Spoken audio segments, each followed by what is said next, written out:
That's a wire, sometimes takes time. Well, that's it. That is everything. I assumed it would go faster, but it didn't. That is everything in Harrisburg. So, whoa, what a show today. Different people, same amount of money. All the horses I thought I was interested in, except for one. All the horses went really, really high. I was just going through it with Amy and Steve about the horses I had looked at. There was 6 horses on the list. I actually had a horse in there quietly that I thought we might be able to get half cheap. That was a bit of a project. Showed a lot of breaks. Apparently that did not hesitate. Nobody hesitated for the breaks. 30,000, I said? 30,000. Now, in fairness, these were okay bred to good bred to really good bred mares. So, I don't know what the hell I was thinking. I'm thinking to myself, well, you know, decent race horses, they'll bring good money. Some of them brought a lot. A lot of you guys were stuck and hopeful that we were going to get Sylph Hanover. I was the underbidder at Sylph Hanover, but I think I could have bid for another 3 hours and I wasn't going to get her. Brad Grant got her. Those of you who know Brad Grant knows if he wanted the horse, he was going to get the horse. There was no, I was never going to get Sylph Hanover, so might have been the underbidder, but it really didn't matter. It's a moot point. Never would have got her. So she ended up going for 80,000. I was still in at 77. I liked the way she looked even more today than I did yesterday when I looked at her. I liked her a lot, but I wanted to be careful too. You know, you get caught up in the moment. You know, you get to the sale and you want to buy horses, and sometimes you stretch a little, and it's not really healthy to do so. And I saw a lot of stretching, more stretching than you'd see in a yoga class, I think, at this sale. There was a lot more money spent than I thought there would be. Now, looking back at today, you know, Vade Into You, here's a Cantab Hall mare, a really good family, not that shocking. She brought $210,000. $210,000. Okay. So that set the tone right off. I had seen what was going on before. The brood mares. I saw 2 brood mares sell back to back in full. I don't even know who they were in full to. $460,000 and $440,000. So we knew right away there was going to be a problem. Next was Magical Beliefs. Of all the horses on my list of 6, she probably would have come in 6th. I thought she was okay, a little small, had more than enough money made. I figured 50, 60. But that is a racehorse. As Steve pointed out, that would have been the price of her as a racehorse. But as a broodmare, $125,000 for Magical Beliefs. I'm not in the breeding business. I know we have a couple of broodmares, but I'm certainly not in the breeding business, so I'm not going to pay broodmare prices for a racehorse. We were buying a horse to race, not to breed. And I know you can say, well, you know, there's residual value. It's great to say that, but then you have to be a breeding operation that would breed this mare, and in turn, keep the foal or pin hook it or whatever you want to do. But that's a lot of money to put in. This is somebody building a breeding operation or sustaining a breeding operation. This isn't a guy buying a horse to race. So it wasn't that shocking when Starita came in. I said, geez, you know, she's a little thin, she's a little tired. She's done well. She's made, I think she made a couple $100,000 and done really well this year. I already knew it was going to take place now. Now there's no shot in Starita. I've already figured it out. If any horses had a vagina today, they brought a lot of money. So we were going to have to wait till the geldings. I got to watch Starita, my number 4 pick, go through $360,000. It had hair. It had hair. Next was, I had a little project on the go next. That horse went for 30. No shot I was going to get that one. And then up came Cavill Hanover. I'm thinking to myself, okay, day's over. We're not getting anything because I'm pretty sure this colt's going to go 70 to 90. And then the last horse I liked on the list, who somebody nicely pointed out, is Refi, not Refi, like I called him, was Refi. Those were the 2 horses I had left. I wasn't going outside the lines. Those were the only horses I was looking at. Nothing else interested me in the catalog. I sat down just to the right of the bid spotter, and Cavill Hanover came in. This is a horse that won the Simpson 2 weeks ago. He's made $200,000. He was a race winner in the Simpson. We raced Stonebridge Simba in the Simpson 2 weeks ago. We raced, yes, in the Simpson 2 weeks. I should have looked. This horse might have beat Yes. I don't know. And we raced those horses in the Simpson. This horse was a winner of a division of the Simpson, 154-4. He's coming in off 2 wins in a row. He's a muscle mass. He's got 4 clean legs. He's a big boy. Good-looking horse. The only thing that saved us is he was coming from Aki Svanstedt. Aki had a big consignment, a big group of horses he was selling, and I think a lot of people hung back off of Aki's consignment. I didn't look at the other ones. Did you see any other ones he sold? I assume that was it. I can't possibly fathom any other reason that this horse would sell for $42,000. It just makes no sense to me. I think we were absolutely in the right place at the right time with this horse. I guess time will tell, but I simply can't see the way that horses were selling in Harrisburg today and every day this week. I can't see how we got Cavell Hanover for 42. Now, perfect example is the horse I was talking about, Refi, or as I called him, Refi. Refi was a 3-year-old Chapter 7. He went from the Antonacci group to Ray Schnicker to train. Ray Schnicker won in 155-1 at the Poconos with this horse in an overnight race. He went for $50,000. I thought I actually stuck around because I said, geez, you know, if Cavell Hanover brought 42, that Refi horse might bring 18, 20. Yeah, on paper, they certainly don't look like equals in any way, shape, or form. And Refi sold for $50,000. So we got the #1 pick that I had for today, who I didn't think we could afford. When I'm looking at all the horses, now keep in mind, I had talked to a number of other people and we tried to price them, but we were pricing them as race horses, so the fillies, the mares, that doesn't count. I understand if a breeding operation wanted to pay a lot of money for these horses, you got breeders bidding against each other, fill your boots. They weren't worth that as race horses, but they weren't being bought as race horses. So of really the 2 geldings that we had to look at, Cavell Hanover, I had him priced at 70, maybe 80 yesterday, just on his lines as a racehorse. And Refi, 40, 42, I thought. To get Cavell Hanover for $42,000, I think was a very fortunate piece of business. It's easy to say, easiest thing to do is to buy him. Now we got to race him. So we're going to bring him home. We'll probably school him next week, and I want to talk to Carmen and see if he has a place to race him. Now, it's going to be a little tricky getting this guy. He's moving into the toughest, he's going to attempt to do the toughest thing of a racehorse's life. Move from the 3-year-old stake division into the older horse company. That's a tough thing to do, but at $42,000 is not that tough. So I think he's going to have to race. He's got a lot of money made last 6. We'll either race him in the preferred 2 at Flamborough till we get some of that money backed up, and then we can start making his way into the classes at Mohawk and Woodbine. I think he'll fit in well there. Will he need a rest? I mean, he's just coming off 2 wins, one of them a lifetime mark. I don't think he's tired. I don't know how fresh he is, but I doubt he's tired. Same question we have with Yes and Stonebridge Simba. A little bit White Tiger also. When do we stop racing these horses? When do we go easy? So Cavell Hanover, first thing we did was buy him. I think that was a great stroke of business for us. Very fortunate in that regard. Next, we'll get a look at him, where we're going to send him, where he's going to end up, where he's going to race. We'll figure that out in the coming weeks. It's not that I don't have a plan. I just want to see where he's going to fit best. Is Woodbine going to open up 3-year-olds, non-winners of so much last? They may do that, in which case he's going to Mohawk, Woodbine. But if they're just going to try and dump him in the backup class at Mohawk, then no thanks.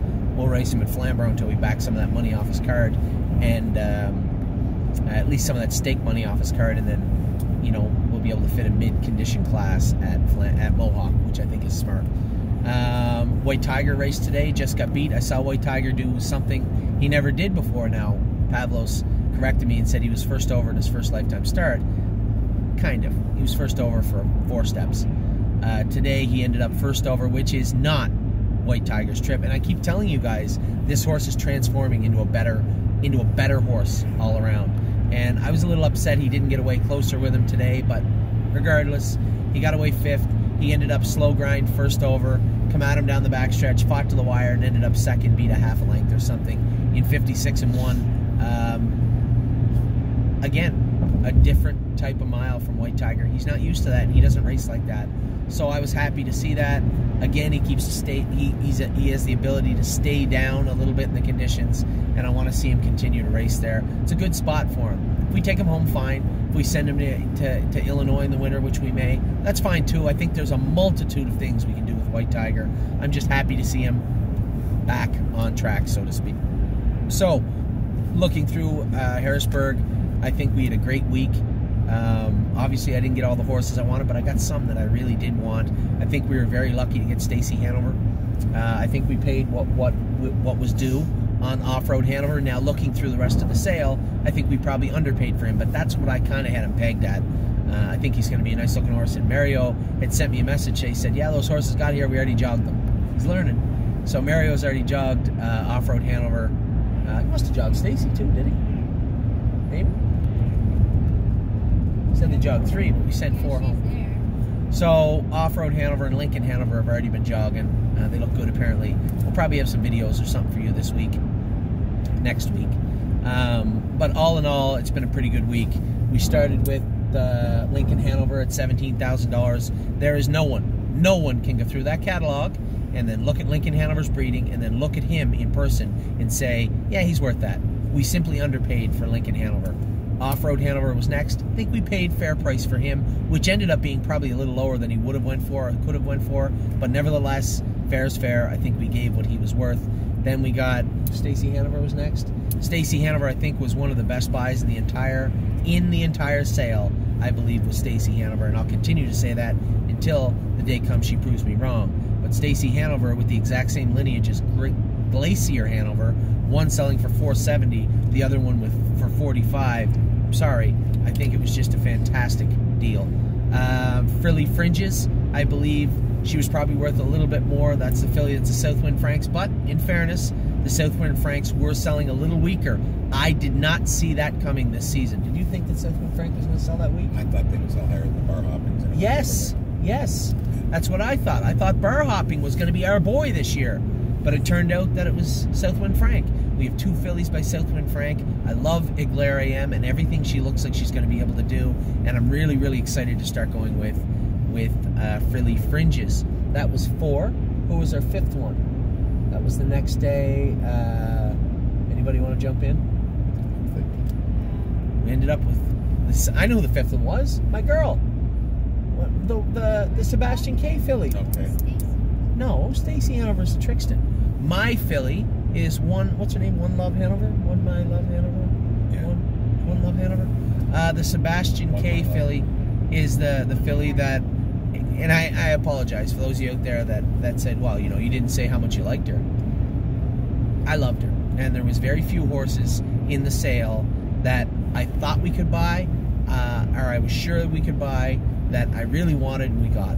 I wanted Glacier Hanover because I liked him. I wanted Stacy Hanover because I thought she was undervalued, which she was. But that Sebastian K filly is the filly that I picked out. Now it's easy. I knew we could afford her because she was selling his hip number 730 on the last day. I knew we could likely afford her, but I really love everything about that filly. That was our second last one. Who was our last one before Miss Delaware? She didn't count. She was sold in the mixed sale, just for you out there, saying, hey, I thought you said 6 and you bought 7. No. She was sold in book 2. That's the mixed sale. So, yeah, you missed it. No, I didn't. No, that's Off-Road Hanover. It was the filly, the horse that we bought after the Sebastian K was the last. You guys missed out. It was the American Ideal Colt. The American Ideal Colt that was an embryo transfer. Everybody's finally paying. See the way he's selling shares. People have figured out that we kind of stole that colt, I believe. Now, I hate saying, oh, we stole him, because you don't know for 8 months. You might look like an idiot in 8 months. But I think we bought a very good pedigree, a very correct, good-looking colt for $16,000. So you take it for what it is. I think we did very well with him. I woke up the next day. We came to the sale. We were looking at the same Donato filly that I think everybody in Pennsylvania was looking at, and a couple other ones. The one that I liked the most, out of the, because I knew the Donato filly everybody was looking at her. She's going to bring a lot of money. She brought $82,000. But the filly I liked the most, looking at horse for horse, dollar for dollar, case by case, was easily Jazzy Judy. I knew nothing about the Delaware staking before we saw her. It didn't take long to find out the answers. 2 divisions. Here's a beautiful thing. I just found this out. The sire stakes in Delaware don't even start until September. They run in Harrington in September, 2 legs for 20, a final for 100. They run in Dover in November, 2 legs for 20, 1 leg for 100. The Maryland side of that equation is the Maryland Standardbred Fund, which I told you about. They go for like $15,000, but that was the Pacers. They might go for 20 towards the end of the summer also. So Jazzy Judy, an older filly. I think she was a March foal. February. I think you're right. February. She's big. Because she had 2 and 3. That's only their 2-year-old stakes. She had 3-year-old stakes also. Her sister, the only full sister out of that entire family, made $200,000 and won the Delaware final when took a mark of 56 and 3 in Delaware. So when you look at, and again, you look at that pedigree, you know we bid on horses, and I think we bought horses out of that same line that showed up in Delaware. So we got what I would think would be a really good looking filly who's built really, really well. She's got like 6 races in Delaware. Doesn't even start racing until September. So I think what we'll do is break her, jog her for about a month, and then turn her out in the field for another 6 weeks just to let her finish growing up. But not finish growing up, but let her continue growing up. And then obviously the second horse we got was Cavale Hanover. I think we were very, very lucky to get him. Was very happy to get him. And what can I say? I think the horses went crazy high today, but ours did not. So that's the video. For those of you wondering, now, fair is fair. I got to be upfront with everybody. There is a list of people that wanted to buy Cavale. I gave you guys a chance. I told everybody, send me your horse. If you want to get involved, let me know. There's a number of people that wanted in on Cavale Hanover or any of the 6 horses that I had sent an email out and videos out about last night. I'm going to contact those people first, and that's who's going to buy Cavale Hanover. If there's any shares left, they'll go up on the stable.ca site, but fair is fair. So, as of right now, I can guarantee you 21% of Cavale Hanover's gone, with a multitude of other people to talk to. Hopefully there's shares left for you guys. I really hope there is. We'll find out over tonight into tomorrow. Amy and I and Steve and Addie are on our way back to Canada right now. We're going to be home, what, probably 10 o'clock tonight? 11 o'clock tonight, it says. Hopefully by 11 o'clock we'll have everything straightened out. So, as Addie was just talking about, I think we had a great sale. We did great. And we're on our way home. So, I guess that's pretty much it for the yearling sales. I know somebody said, hey, Anthony, there's some yearlings selling in Ohio. I'm aware. I'm aware they're in Ohio. We're selling 2 or 3 race horses in Ohio also. So Steve has been bugging me since we left Pennsylvania to go to Ohio next week. We'll probably go to Ohio next week and check things out just to make sure. Just to make sure. Anyway, I will talk to you guys soon. Be back in Canada by 11 p.m. Take care.